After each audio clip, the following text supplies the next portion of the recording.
Bon, c'était un match de basket. C'était compliqué presque jusqu'au bout.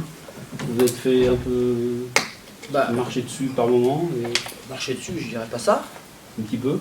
Je dirais pas marcher dessus, parce que marcher dessus ça voudrait dire un peu plus pour moi que 5 points à la mi-temps, et éventuellement 20 points d'évaluation en plus, ou 18. Et sachant qu'à la mi-temps, on est aussi devant l'évaluation. Au rebond. En première mi-temps. Alors, je te rejoins sur un point, c'est au rebond dans le deuxième quart-temps. Sur le rebond offensif, dans le deuxième quart-temps. Et le deuxième quart-temps est mauvais en cela qu'on laisse des deuxièmes chances et qu'on perd des ballons. Je trouve aussi qu'on a été... je trouve qu'on s'est trop agacé, quoi. Oui.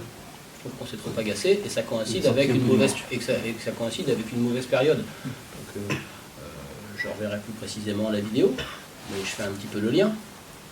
Je fais un petit peu le lien quand même, parce que on a besoin de notre tête pour bien jouer.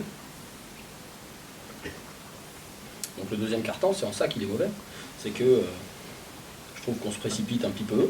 Je trouve qu'on n'insiste pas suffisamment dans le jeu intérieur, alors que,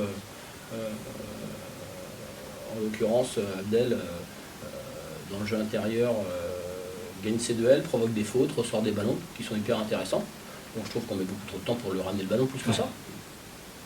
Sans compter, et pas nécessairement toujours pour mettre des points, mais pour faire jouer l'équipe et pour aussi alterner un petit peu plus le jeu. Provoquer des fautes en face. Provoquer des fautes, aller sur la ligne des lancers francs, et ça je trouve que dans ce deuxième quart-temps c'est vraiment insuffisant. Maintenant, malgré ça, ce que j'ai trouvé intéressant, c'est qu'on a conservé une cohérence défensive. Ouais. À la mi-temps, on a 14 tirs de moins que les autres. Ils sont à 39 ou 37% je crois à la mi-temps. 39% de réussite à la mi-temps, on est à 50. Mais on a 14 tirs de moins qu'eux. Donc à un moment donné, ça par contre, c'est pas satisfaisant. Je revois des situations de jeu de transition où on se précipite, on perd des ballons dans les relations intérieures là. On n'a absolument pas lieu de se précipiter à ce moment-là. Donc il faudra faire très attention à ça, parce que c'est quelque chose qu'on doit être capable de contenir bien plus que ça. Jusque-là, on n'a pas réussi suffisamment souvent à faire 4 cartons complètement cohérents. On ne l'a pas fait suffisamment souvent. C'était peut-être un petit peu mieux contre Poitiers, même si j'ai plus tout en tête. Mais maintenant, là, il y a un carton.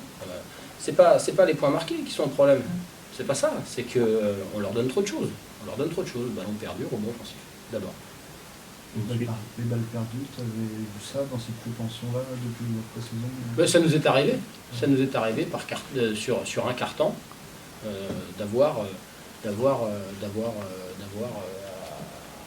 constater que certaines situations se précipitent. Il y a certaines situations. Dans le deuxième carton, on en perd 8. On en perd 8. Donc c'est pas satisfaisant. C'est pas satisfaisant de ce point de vue-là, clairement. Par contre, cette deuxième mi-temps. Sur la deuxième mi-temps, d'abord, ce que j'ai apprécié aussi, c'est que dans la deuxième mi-temps, on a su, dans le dernier quart-temps, retrouver un petit peu plus de calme, tout en restant intense et agressif défensivement. On a vu qu'on était capable de montrer du caractère dans le bon sens du terme. Quand il a fallu faire les stops, quand il a fallu que Gary aille mettre son contre pour finir, quand il a fallu prendre le rebond et assurer le rebond, je crois qu'on doit laisser 2 rebonds offensifs sur toute la deuxième mi-temps, ou 1 sur toute la deuxième mi-temps. Ils doivent être à 8, je crois, à la mi-temps, et ils finissent à 9. Donc c'est quand même quelque chose à revoir de notre côté. Ça c'est certain.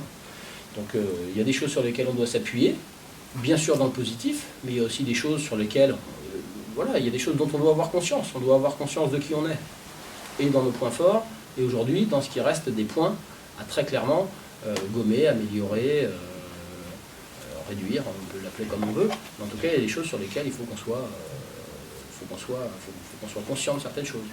Et au bout du compte, ça fait 3e victoire de suite. Au bout du compte, on avance dans notre prépa. Alors aujourd'hui aussi, c'est pareil, l'équilibre que tu trouves au début dans ta prépa, dans cette configuration-là, aujourd'hui on intègre Mourad, il faut aussi qu'on trouve les bonnes associations, parce que forcément, évidemment que je vais m'appuyer sur Mourad, c'est évident. Mais je crois que dans cette équipe-là, tout le monde a des qualités à mettre à disposition de cette équipe. Alors si un jour c'est un tel qui doit en amener plus et qu'un autre jour c'est un autre, ce sera très bien, ce sera très bien comme ça. Je crois que les garçons ils vont tous comprendre ça. Mais c'est vrai que voilà, on va chercher notre nouvel équilibre un petit peu avec une équipe qui, j'espère, sera au complet à Poitiers pour jouer, je suis obligé de le dire quand même, pour la première fois depuis le début de saison, j'espère, peut-être, on verra en fonction de la cheville de Matisse, dans une configuration complète, quoi. Parce que, évidemment, dans les associations, dans les temps de jeu, dans la répartition des responsabilités, il faut que tout le monde s'y retrouve un petit peu. Hein. Il faut que on crée des. Aujourd'hui, il faut qu'on crée des connexions avec Mourad, évidemment. C'est pas après une semaine d'entraînement que tout va se mettre en place. Les autres, ils ont malgré tout 6 ou 6 semaines devant eux. Donc ça va prendre aussi un petit peu de temps pour qu'on arrive à se caler, à intégrer un peu tout le monde. Maintenant, voilà, Mourad s'intègre très très bien. En dehors, j'en parle même pas. Et sur le terrain, il s'intègre très très bien. Maintenant, il faut qu'on apprenne aussi à mieux jouer avec lui, que lui, il a encore des réflexes qu'il avait sur certaines situations de jeu, de défense ou des choses qu'il pouvait faire avec l'équipe nationale de Tunisie. S'adapter à la Pro B, au côté un petit peu, je dirais, alors, il va falloir s'habituer au côté intense de la Pro B. C'est moins large comme jeu que ce qu'il pouvait y avoir sur la Coupe du Monde. L'arbitrage, apprendre à se faire connaître, il va falloir apprendre un petit peu tout ça. Et puis que nous, on comprenne bien qui il est et que lui, il comprenne bien comment l'équipe fonctionne. Et moi, ce que j'attends, c'est d'abord que l'équipe l'aide dans le jeu à s'intégrer. Et lui, les autres ont un petit temps d'avance là-dessus. L'équipe doit l'aider à se sentir bien dans ce que nous, on veut faire. Ce qui semble faire une des forces de cette équipe, c'est la polyvalence de plusieurs joueurs qui sont capables d'occuper des postes différents. Ça faisait partie des choses que je voulais impérativement avoir, c'est d'avoir aussi un petit peu plus de polyvalence avec des joueurs, sur certains joueurs qui peuvent tenir 2 postes de jeu. Maintenant, ça nécessite aussi un petit peu de temps parce que vous passez d'un poste à un autre et ça demande quelques réflexes. Alors certains sur l'aspect offensif et puis d'autres qui tiennent 2 postes en défense pas défensif. Parce qu'on parle beaucoup de René qui joue 3-4, de Ti qui peut faire 1-2. Mais il va aussi falloir Abdel qui des fois va faire un petit peu 4-5, parfois. On a aussi Ludo qui défensivement défend dans le jeu extérieur et qui joue en attaque sur le jeu intérieur en fonction de la composition de l'équipe. Donc toutes ces petites choses-là, ça nécessite aussi un petit peu de vécu. Ça nécessite aussi un petit peu de vécu. Mais c'est la même période que les autres, tout le monde est en rodage, tout le monde est en train de mettre en place des choses. Ce qu'il faut, c'est essayer de lier ça avec un petit peu d'efficacité maintenant, et puis en même temps d'essayer de se projeter pour essayer de voir sur quoi on peut faire progresser ce groupe-là.